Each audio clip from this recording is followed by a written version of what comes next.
Итак, приветствую, золотые мои, на моем новом видео. Тема сегодняшнего видео — определение местных потерь напором.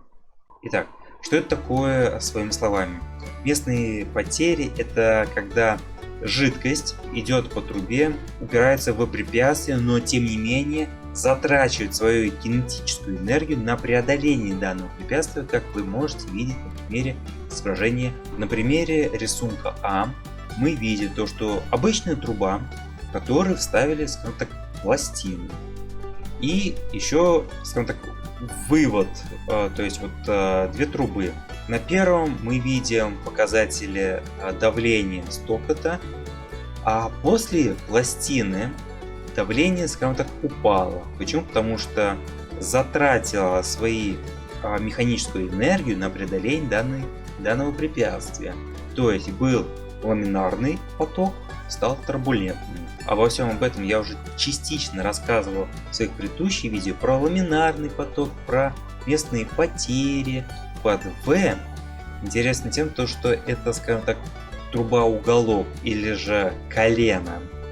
И, собственно, как вы можете видеть, какие тут и происходят механические потери или энергия.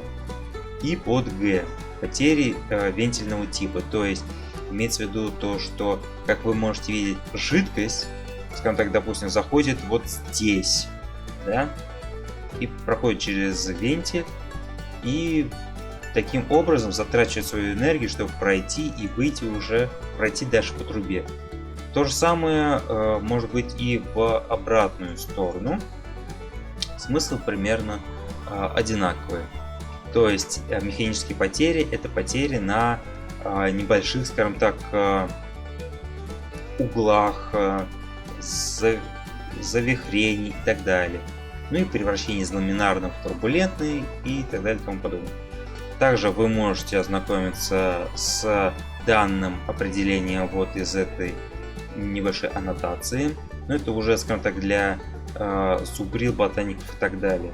Что можно тоже подметить, ну да, вот тут перечисляются, где встречаются местные потери. Это опять-таки также внезапное расширение и сужение труб, вентили, задвижки, клапаны, колено и так далее. Вот, чтобы жидкость дальше могла спокойно течь по трубопроводу, она затрачивает энергию для преодоления такого препятствия. Вот, значит, формула, собственно, как что высчитывается. HM, из которого как определяется, то есть, не помню, это Psi или C, эпсилон, вроде как эпсилон. Значит, что такое эпсилон? Это коэффициент местных сопротивлений. Выбирается по справочнику. V — это средняя скорость потока за местным сопротивлением. Ну и 2 умножить на G, ускорение свободного падения и так далее. Вот, собственно, как это было у меня.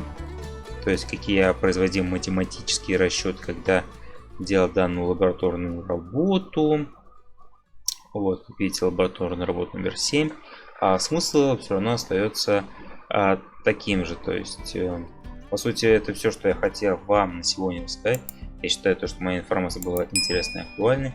Пожалуйста, давайте обратную связь, чтобы я четко понимал, на что у меня лучше сконцентрироваться.